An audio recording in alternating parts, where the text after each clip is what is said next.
All right, thank you for the introduction and having me. Everyone can hear me okay? If not, just let me know. So the topic is on when to consult radiation oncology. I have no disclosures. You might see some brand names in the talk, but that's just to help. We couldn't exclude it without reducing the educational value, but I have no relation or endorsement for any of these companies. So the reason for that talk was actually an article I came by that showed IM residents were interested in more radiation oncology education during their residency. So that study showed 93% across the US reported no radiation oncology education. About 40% reported confidence and when to consult rad-onc in oncologic emergency. Only 26% reported knowing when to consult them in a case of a new diagnosis of cancer. And 90% agreed that further training on when to consult rad-onc would be helpful. So these are large numbers and sort of the impetus for why I reached out and asked if there'd be interest here as well to learn more about when to consult radiation oncology. So before we continue with the talk, uh, I'd like all the participants, so all the IM residents, to take this pre-education survey, and we'll do a post-education survey as well. What's there to benefit from this? Well, it could let us know how effective was the survey, and it might guide us in the future on how best to educate IM residents, and we could potentially share the results. We are doing the IRB exam study, and also if you participate, you'll be entered in a chance to win a $100 gift card.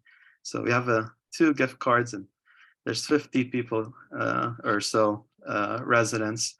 So those are pretty good odds. So let me just wait here for a few minutes, give everyone a chance to open up the survey. I have a short link and also a QR code if either or works great. It's just the same. You can also take the survey from your phone. I'll take you straight to RedCap. So I'll just wait here for a moment and let you take that survey.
And just so I know, let me know how we're doing with the survey. I can't see how many people have responded yet, so um, let me know if you need more time.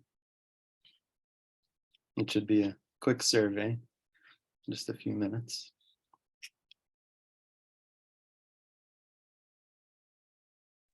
Looks like we've got some folks in the chat saying that they're all done, Peter. So I bet we could move on. All right, great. All right, so let's move on. All right, so we'll go through a brief history of RT, how it works, types of RT, benefits, uses, go over some oncologic emergencies, side effects or contraindications, and some areas of research, as well as some cases at the end.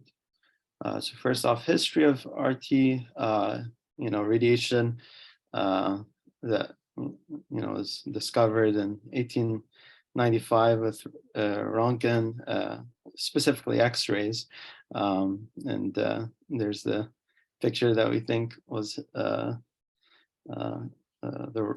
like to think it's the ring of his wife's hand, and then shortly after, in 1896, Emil Grube was a medical student at Hahnemann in Chicago, and he also happened to work in a factory that uh, had access to all the same materials that Röntgen had. And when he had published his findings in the newspapers, it included everything that he used. So Emil Grube was able to set up similar X-ray tubes, and he experimented on his hand, and he gave himself X-rays repeatedly over a few weeks, noticed some skin changes, and then he went to see physicians, and the group, one of the members of the group, Dr. Gilman, wondered if X-rays can cause damage to normal cells. Could this be used to, treat other types of cells like cancer? So that's when X-rays were first used to treat patients. Group first tested it on a recurrent breast cancer patient that couldn't have surgery.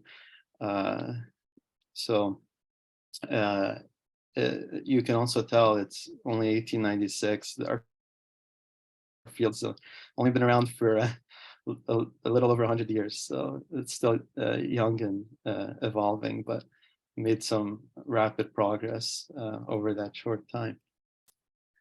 So briefly, how RT works, it's from damage to DNA. There can be direct damage, for instance, particles like protons or electrons directly hitting the DNA and interacting with the atoms there, or indirectly. So with X-rays, the X-rays aren't what are directly causing the damage. They interact with electrons in the atom, and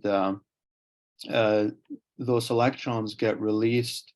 They result in formation of free radicals when they interact with water. So if you think back to OCHEM and remember the hydroxyl group and the free radicals, if they interact with the DNA base, they could result in a mutation, or that base may no longer be there. If there's a single base damage, sometimes that's easy to repair. If there's multiple, it's harder to repair that. And what's really most effective at causing irreparable DNA damage is a double strand break. So when you get DNA damage that is significant, the cells aren't able to repair, and some will die right away. Those with less significant damage may not die right away. They may take time where the cell, it becomes time for the cell to reproduce again, and the inherent checkpoints in the cell cycle identify these mutations, and then it could result in programmed cell death. So the effects of radiation sometimes, again, are direct or indirect, and sometimes are immediate, and sometimes they take time to be noticed. And then the physics part of it, as I mentioned, there's particle therapy like protons, electrons. Here in Seattle, we also have neutrons. I think it's the only site in the world, or at least in the Western Hemisphere, that is being used to treat patients. And then there's carbon ions, which are more commonly in Europe, and they have some combined benefits similar to both protons and neutrons. But the more common is X-ray based radiation, and that's generated in a LINAC, is the short term, and it stands for linear accelerator. There's a radio frequency generator, a gantry that sort of guides the radiation to the patient. The couches where patient lays, it's similar to a CT table, but with more degrees of freedom. And there's an electron gun in the LINAC. It's accelerated and guided with magnets. At the end of the LINAC, it hits a heavy metal, and when the electron hits that, photon is released, and that photon is directed towards the patient. If you were to treat with electrons, then you just remove the heavy metal from that pathway, and the electrons can directly go to the patient. But a reason why we don't use electrons as often is because their depth of penetration is superficial, whereas photons, we can treat deep tumors beneath the skin. And you don't have to know all this in detail, but just wanted to give a brief overview, sort of what we do. As residents, we spend multiple years learning the radiation biology and physics, and this is just a brief overview and a couple of slides. So one of the common themes of radiation is fractionation.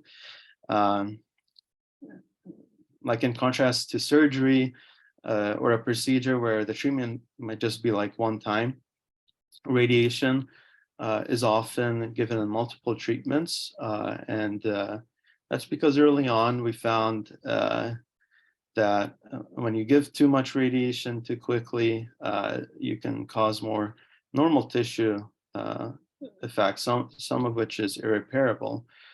So normal cells are better able to repair themselves from DNA damage because they have those pathways still intact. And again, early on, studies looked at breaking up the radiation in smaller doses and repeating it daily, allowing time in between each treatment for repair. And they found that that is also effective at killing the tumor, but the advantage was sparing of the normal tissue. And sometimes if a patient doesn't understand that explanation or concept, I make a comparison to like working out in the gym.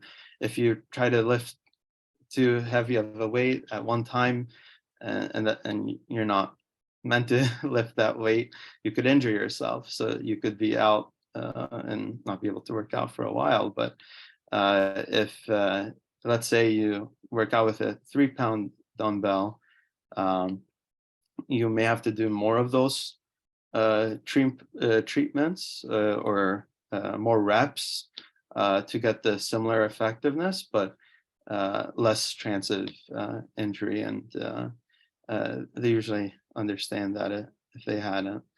Um, and the number of treatments really widely varies. Sometimes it's one treatment when we can do it safely, but sometimes it's a few days, sometimes it's a few weeks.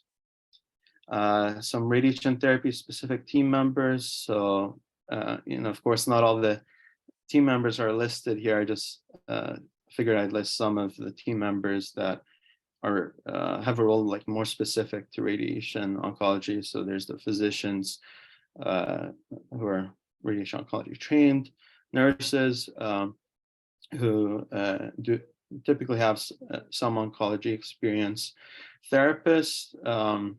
They're analogous to radiation techs in radiology, but they also set up the patient for images, but they're also set up for radiation therapy treatments. Dosimetrists are specialists trained to help develop radiation plans and calculate the dose that we're prescribing to the target, and also the dose to the normal tissues. And physicists are involved in the QA process as well to make sure the radiation is going where it needs to go.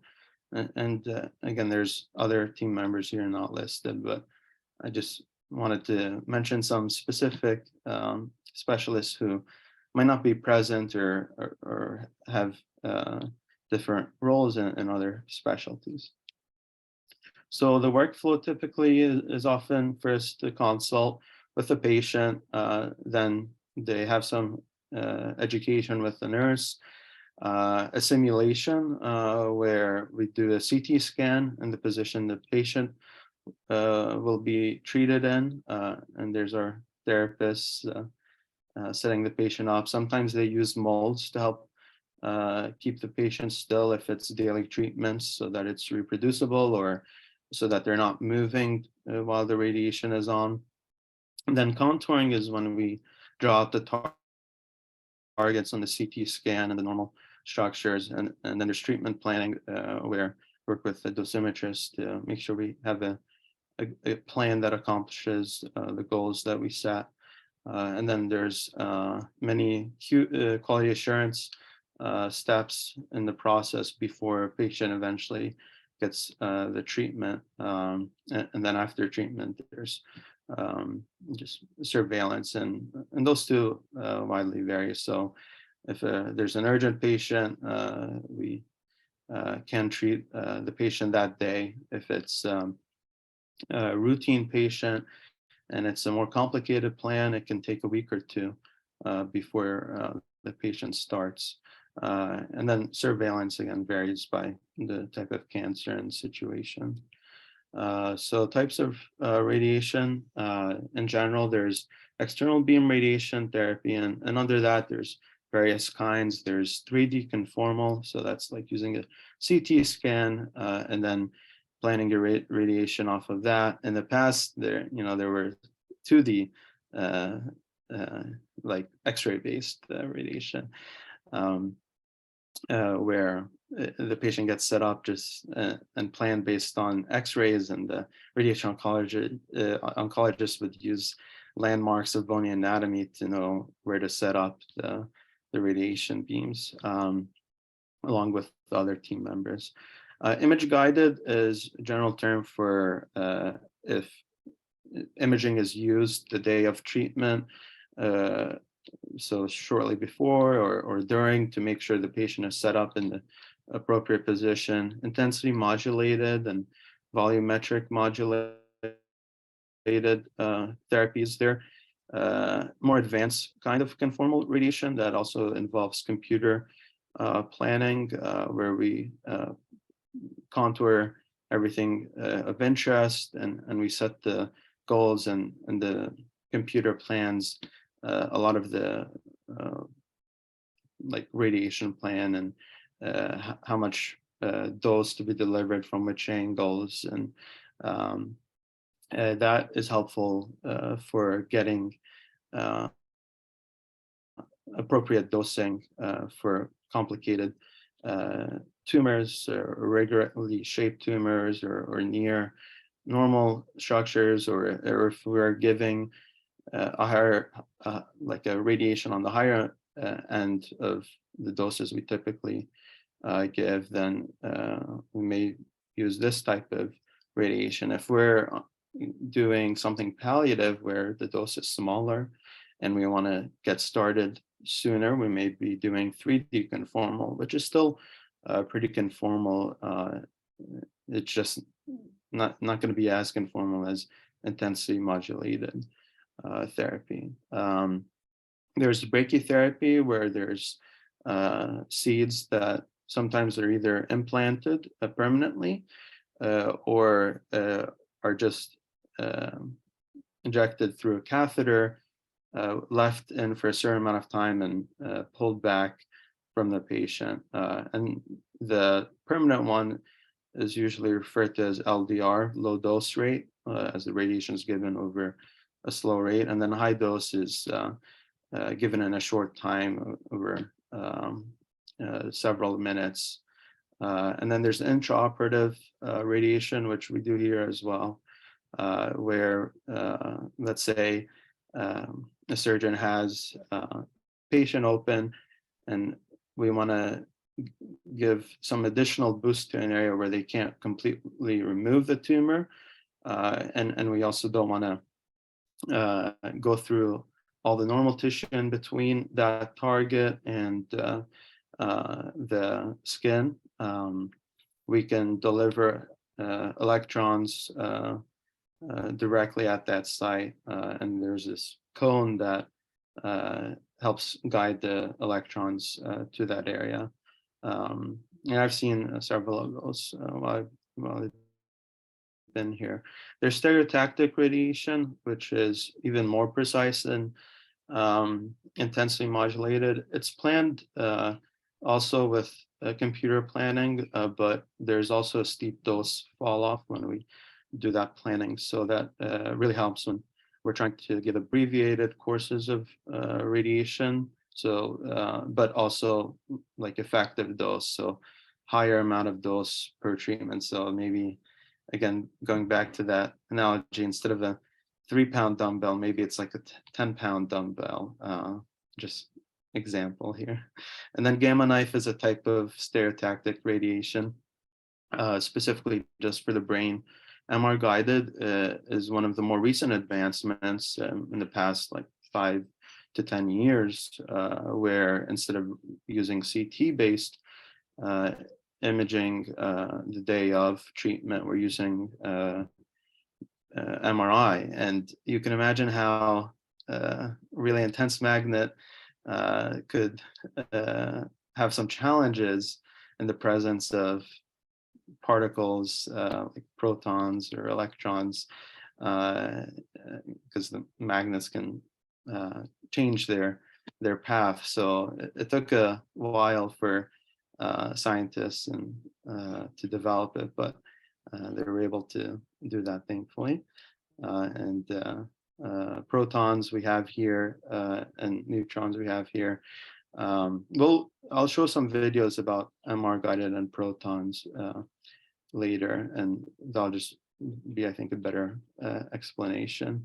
And then carbon ions we don't have here, but they're out there. And radionuclide also involve being injected into the patient, but they're not radioactive seeds.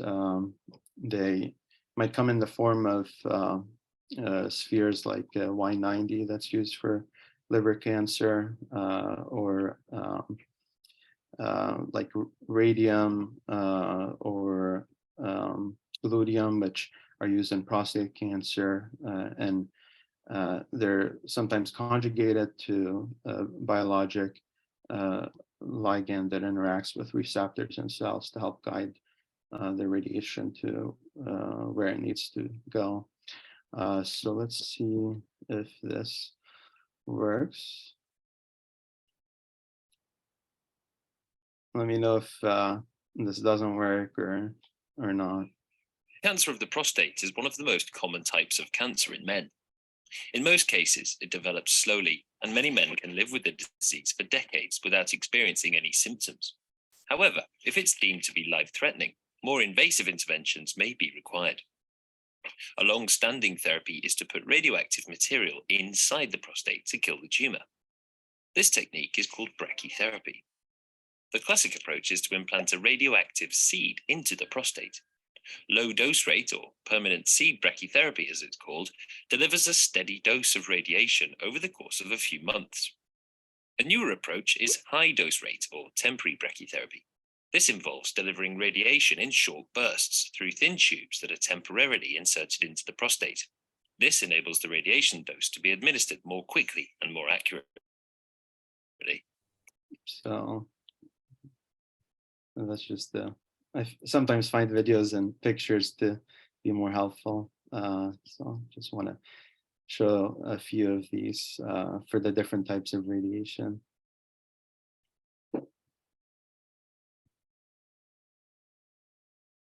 What CyberKnife is actually a number of beams, anywhere from 50 to 300 individual beams that when they converge when the cancer gives high doses of radiation to the cancer with very low doses to the surrounding structures. Radiation oncologists will look at the patient's records to determine whether they're a CyberKnife candidate. If they're a CyberKnife candidate, then the patient goes on to see a pulmonologist. What the pulmonologist is going to do is they're going to place little gold seeds near the cancer. CyberKnife uses those fiducial markers to see where the cancer is. After those markers are placed, we usually wait about a week, have the patient come back in for a chest x-ray just to verify those markers are still there. After that, the patient goes through what's called a CT simulation, and they get a CAT scan of the area we're going to treat, which is the chest, and we implant that CAT scan into our treatment computers.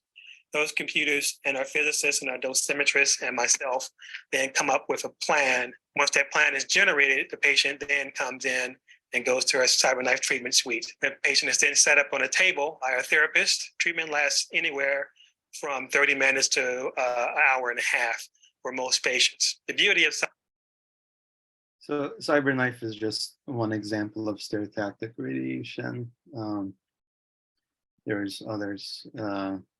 Other machines out there as well, and CyberKnife will tend to require the fiducials, depending on the site, of course, but it's used for lung where there's more organ motion, and the CyberKnife uses those fiducials to track where the tumor is real time, and will only deliver the radiation when it's in the line of target.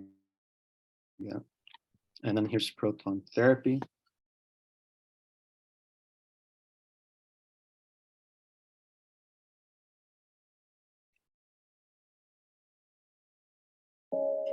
Today, there are three main types of treatment to fight cancer: surgery, chemotherapy, and radiotherapy. Unlike traditional radiotherapy that uses photons to irradiate and kill tumor cells, proton therapy is an advanced form of treatment using protons. These particles give proton therapy its many advantages. Proton therapy's greatest advantage over conventional radiation therapy is its accuracy and its ability to spare healthy tissues. Conventional X-rays are made of photons that pass through the body and deposit considerable energy before and after the tumor. Protons, however, have a particular physical property called the Bragg peak. They're able to deposit less energy on their way to the tumor and do not affect tissues beyond it. This property allows to confine the radiation dose to the tumor and radically decreases the risk of injury to surrounding healthy tissues. The proton originates from the ion source, where hydrogen atoms are separated into electrons and protons. The protons are injected into the cyclotron, where they're accelerated. Then, these high-power protons are sent through an energy selection system and a degrader that adjusts their energy. The beam transport system conducts the protons with the right energy and trajectory. Then the proton beam arrives in the treatment room via a gantry. The gantry revolves 360 degrees around the patient so that the beam can be delivered at any angle. A high accuracy of patient positioning is required. IBA's treatment rooms are equipped with the latest patient positioners, alignment, and imaging systems to ensure the reproducibility of patient position. All right. And I think just one more.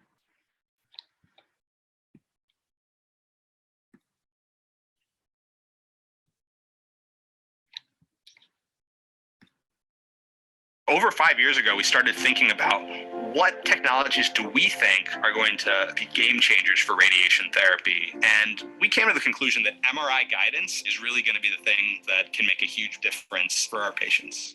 We guide most of our radiation therapy using CT scans or simple X-ray films. CT scans are very good at imaging parts of the body, but they're not so great at imaging soft tissue tumors. Magnetic resonance imaging allows us to better differentiate normal tissue from cancer. This new technology that we're bringing to the Dana-Farber Brigham Women's Cancer Center guides the radiation therapy using MR technology. The MRI guided radiation therapy program has two main components. One component is the MRI Advanced Procedure and Simulation Suite, or MAPS. And this is a high field MRI scanner with a specialized immobilization setup to image a patient before their radiation therapy treatment. One of the key parts of radiation therapy planning is to put the patient in the same position each day. The advantage of the MAPS is now we can obtain the MR in the treatment position and use that to plan the radiation. And that's why it's so different from what other centers are doing. One other thing that the MAPS suite will really help us to do well is delivering high precision brachytherapy, procedures where we implant radioactive sources inside a patient to treat their disease. The second component is the MR-guided linear accelerator, or LINAC. MR imaging is actually married to the machine that administers the radiation. That combination has never existed before, mainly because those two devices aren't meant to live together. A linear accelerator generates a lot of radio waves. At the same time, in an MRI imager, we're looking for very faint radio signals that come from the human body. And so a lot of technological development has gone into being able to shield these devices from each other so that they both work together. This allows us to treat with radiation while visualizing directly in real time and to change and adapt our radiation therapy plan on a day-to-day basis. Historically, planning takes us as long as 3. So MRI is also pretty cool technology, like in combination with radiation therapy. But there's research into like when MRI guided radiation therapy or proton therapy may be most helpful, because not every patient may need either of those. So and either technology should be appropriately or selected for the appropriate patient. For MRI, it might be areas where more soft tissue delineation is needed, like pancreatic cancer is one example. So benefits of RT, so improvement in survival, improvement in symptoms, palliation, similarly. Even when there's no cure, we can still help with symptoms. An option for non-surgical candidates or those that want to preserve their organ. And there's precision and accuracy with the treatment. Abscopal effect is, there's some evidence of this. It's not always seen though, that there's a tumor response in an area outside of the treated site. And we think maybe that radiation, and this particularly may happen with the high dose, highly precise kind stereotactic radiation, where if you target a tumor and the immune system goes to that site to clean up the dead cells, they might pick up some markers related to that tumor, and the immune system might change so that it's better able to pick up tumors elsewhere in the body. And as we know, the immune system is involved in helping to take care of cancer cells, but it obviously can't do it on its own oftentimes. But we think maybe that sometimes radiation can help boost the immune system and doing its job. And there's similar concepts in other like disciplines as well of that. And they're even looking at combining radiation with immunotherapy, similar to boost the immune system in addressing cancer. So the most common use of radiation therapy is cancer, obviously. And then about 50% of all cancer patients get radiation therapy, but we also can use it in non-cancerous tumors like meningiomas, pituitary adenomas, vestibular schwannoma. There's other conditions that can be used for as well, trigeminal neuralgia, AVMs, Graves' disease, neuromodulation of functional disorder. That we don't do this here, but some places will do that, where it can be used for obsessive compulsive disorder or essential tremor. Other things, keloids, we typically do it post-op. It can be considered for plantar warts, but I haven't seen the plantar warts being treated here. Gynecomastia, often it can be considered versus using tamoxifen for prostate cancer patients who get hormone therapy. Sometimes they get gynecomastia as a side effect of hormone therapy, and then usually one can consider either an estrogen blocker or radiation using electrons just to that site to help reduce growth in that area. Sometimes it's used for musculoskeletal disorders as well. And then for the budding cardiologists in the audience, you might find this interesting: coronary stent re-narrowing that we do here. So if you're interested, feel free to reach out to radiation oncology or the cardiologists who do the procedures here. Ventricular tachycardia we don't do here, but Washington University is one of the sites that helped pioneer that indication, and research is ongoing.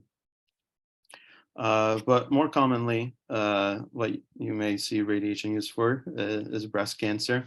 So in the early stage, radiation after lumpectomy decreases local regional recurrence and improves survival. And there's no significant difference in overall survival between breast conserving therapy versus mastectomy.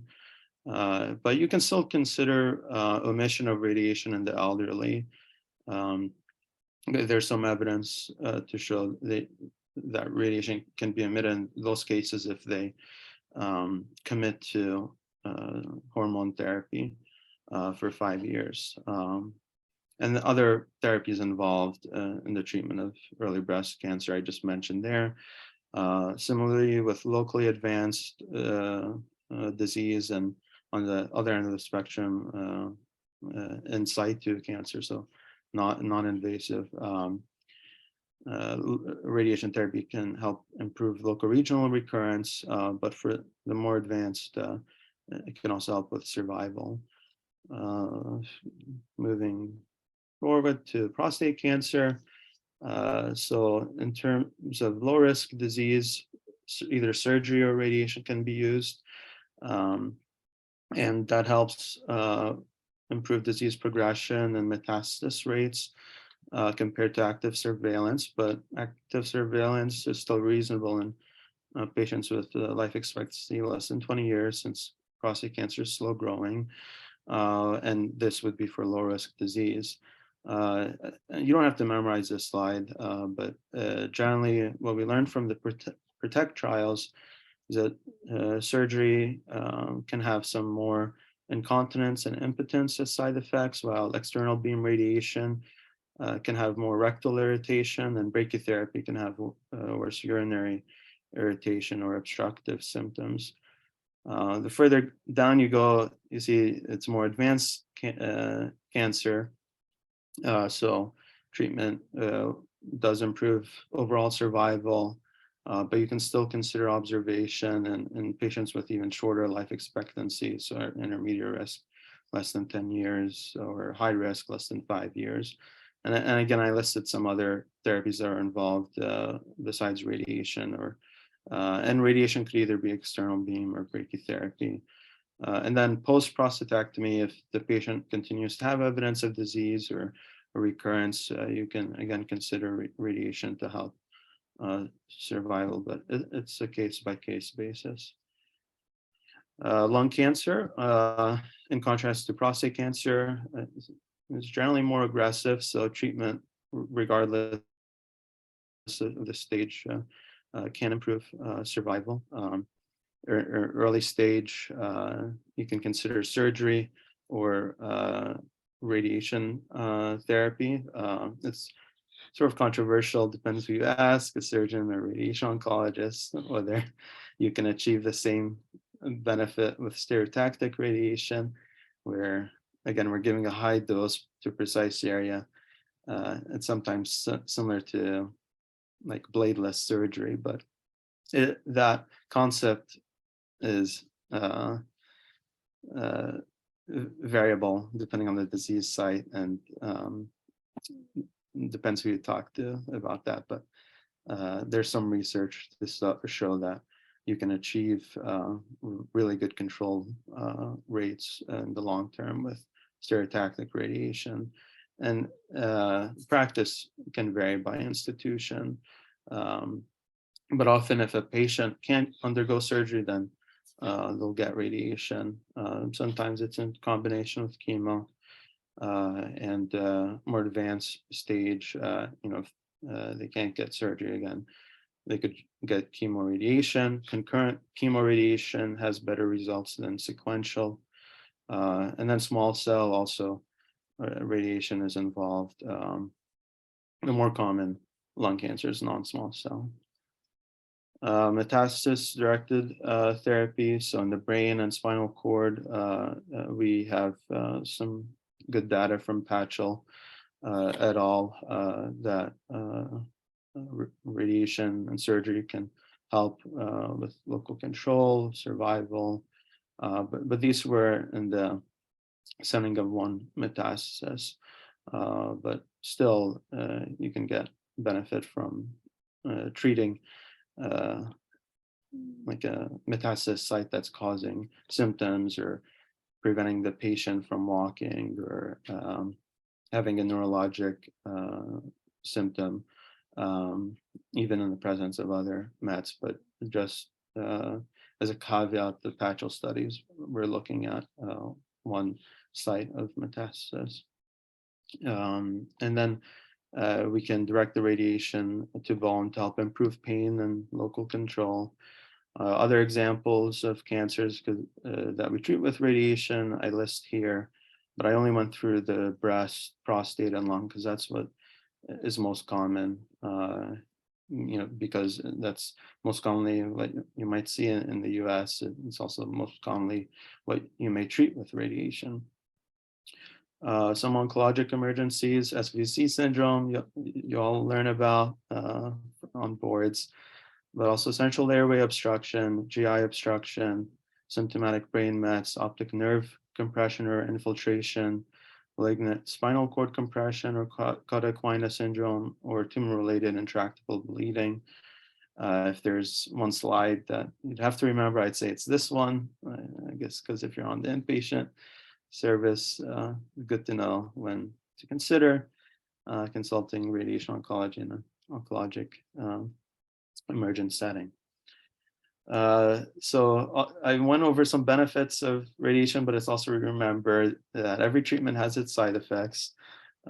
So in the acute term, there can be tiredness, irritation of the skin where the beams are aimed, discomfort, and those are typically resolved with time and can be managed with medication if needed. Short-term memory loss, I think should be on the chronic side, so sorry about that. Hair loss, dry mouth, dry eye, nausea, vomiting, diarrhea, urinary symptoms, but these issues are dependent on where you treat. If you treat, the bladder, you shouldn't really get dry eye or dry mouth. And then in the long-term setting, there can be scarring, hyper pigmentation or changes in the skin, vasculature, and infertility or secondary malignancy. I think I see a chat message.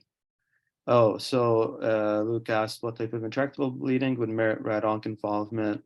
Often we see it in gyne, like cervical tumors or that continue to bleeding despite vaginal packing, but also lung and GI sometimes as well.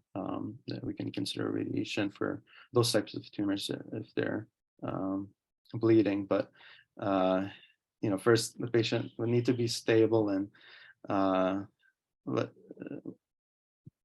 first, let's say if it's a GI tumor, I would get GI involved first. But if there isn't like anything they can do, and again, this is the presumption that this is tumor related, then we could do radiation therapy for that. And then lung, if we can identify focus that's likely causing hemoptysis, then we could direct the radiation to that as well. All right. Relative contraindications: pregnancy, connective tissue disease, telangiectasia, prior radiation, interstitial lung disease, or other inflammatory disorders. But again, there's relative contraindications. There may be ways to go around these issues. And we can minimize potential effects of healthy tissue, again, with some concepts that I mentioned before: fractionation, as you saw on the videos, maybe beam angle choosing, and then in the treatment planning process or image guidance, fiducials, proton therapy, stereotactic radiation, MR guided radiation could also help.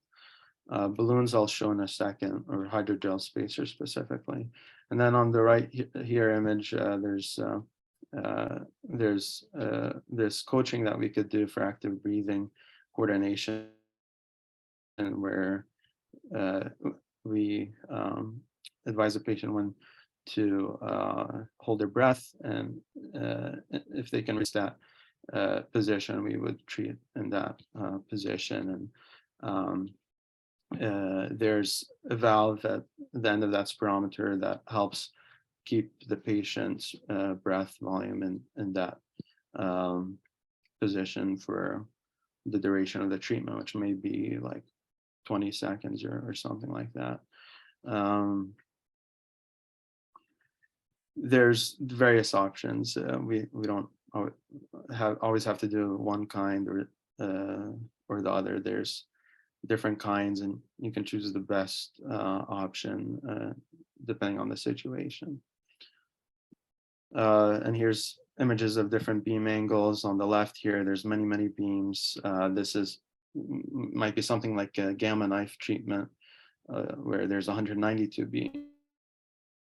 On the right, you see like different beam angles, about like 5, which is more common in prostate cancer. And then you can shape the beam from each angle as well with collimators to help the radiation be really precise. And here's just imaging of treatment planning and image guidance in our treatment machines. And then fiducials, you can see like the metal helps you visualize the imaging, but also it can be used by the cyber knife to track the tumor real time during treatment. And then here's the spacer. It's a hydrogel spacer that can get inserted between the prostate and rectum prior to treatment.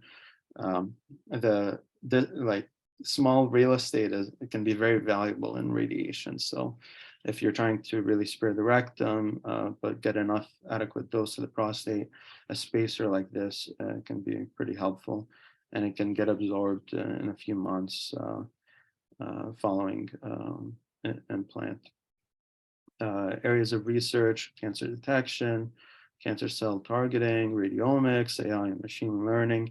Oligometastasis, I think, is a really exciting part of radiation right now, because some small randomized trials are showing benefit and survival and treating a few sites of metastasis. Typically, metastasis is 5 or less metastatic sites, and usually they're also not rapidly developing or growing. So oligoprogressive as well. We can consider radiation, not just for palliation, but also to help improve survival and clarify. Don't think that it's a cure if it's like stage 4 disease, but it can still help prolong survival. Stereotactic radiation, proton therapy, MR guided therapy, and combination therapy, such as using radiation with immunotherapy, gene therapy, nanoparticles, as well, are ongoing. A few cases to go through. This picture, you can see some swelling in the head. Brings back memories from medical school, I imagine. So it's SVC syndrome. Usually, interventional radiology, placing a stent provides the most rapid treatment. So if you call us and you haven't talked to IR, we may ask you to talk to them first. Again, radiation can take time to have a benefit. More rapid resolution can be with IR, and sometimes too, if there's a thrombectomy, it can be done if there's like coagulation as a result of SVC compression as well, which they can do. And then later, chemo could be considered as well. And then medical management, I'll leave up to you, but I just mentioned it here. And then case 2, airway compromise due to lung tumor. So of course, protect the airway, and then can consider radiation plus minus chemo. And it depends on the situation. So small cell can respond rapidly to radiation or chemo. So sometimes whichever one can be started first, that's done. But if it's non-small cell, typically it would be radiation. So this case, you can see multiple bone mets. So you could consider radiation for pain control. Sometimes surgery is considered for stabilization if it's in the hip, total hip arthroplasty, or if in the spine could be vertebroplasty or kyphoplasty.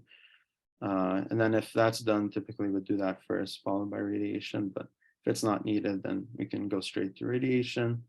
And I mentioned radiation further down because first, pain control, it can be managed with medication first. And then radiation could be done either on the inpatient setting or outpatient setting. And then because there's bone lesions and decreased bone density, the medical oncologist could consider bisphosphonates or denosumab to help. Then here's case 4, brain mets. Start with dexamethasone, 10 milligrams, followed by 4 milligram Q6H, and then those can be adjusted based on symptom response. And also saying steroids under the presumption that there is a concern for infection, but and that this is more likely brain lesions. But sometimes, you may still do steroids if it's needed, even in the presence of an infection, if we think this is tumor related. But also sometimes steroids are used in a meningitis or pneumonia. And then you could do potentially surgery and RT.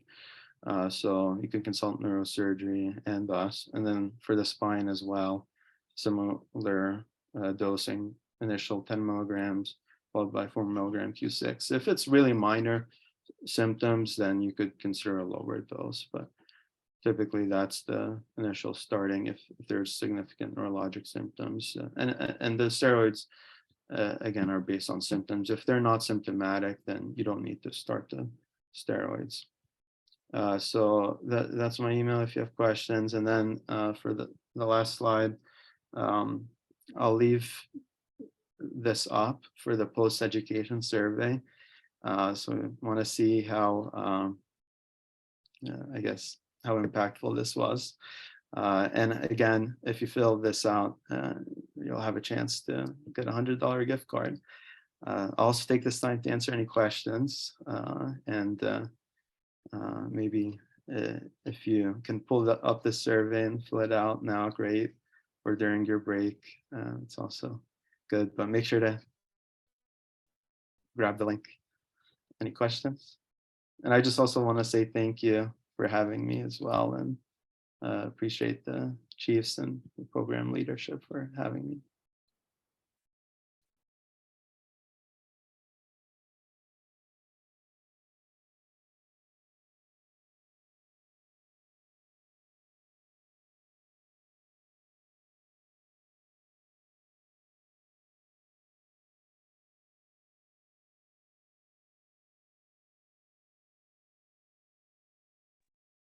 Awesome. It looks like I'm seeing a lot of gratitude rolling in the chat. One question here from Jordan. I don't know if you can see it on your screen, Peter.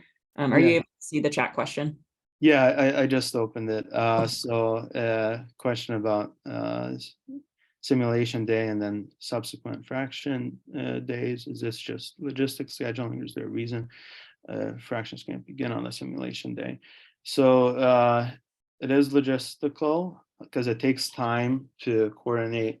It takes time to contour the targets and normal structures, and then for the dosimetrists to do the treatment plan to develop that, and then the physician has to review it, and then after that, there's a bunch of QA processes. Like if you list out each step, it could very well be over 100 steps. But in the definitive radiation treatment setting and the non-urgent setting, we do take that time to really go through each step, and the kind of radiation used, let's say it's IMRT, there's more steps involved. There's like after hours QA steps as well that are done to make sure everything is going to happen as planned. But let's say it's something urgent and we have the human power and time to do it that same day, we can, but there isn't like a medical reason to wait between the simulation and the actual treatment. It's logistics. It just takes time to make sure you are doing everything right. You don't want to do a sloppy radiation plan for someone if you have the time to plan it out, and if it's a more intensive radiation. For instance, SBRT, that planning is high dose, highly precise. That can take longer. That can be 1 to 2 weeks, depending on the site. If it's IMRT, more so around like 1 week, 1.5 weeks, and then 3D can form all same day. And depends too on what you're treating. If you have a larger volume, it's harder to get the appropriate dose and also be within the normal tissue limits. Let's see. Okay, does that answer your question? Okay.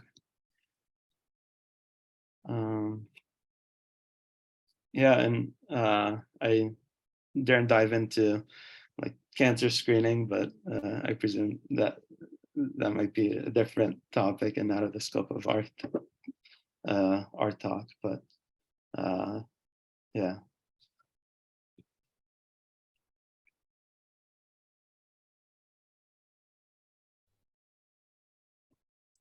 Great. Well, thank you so much.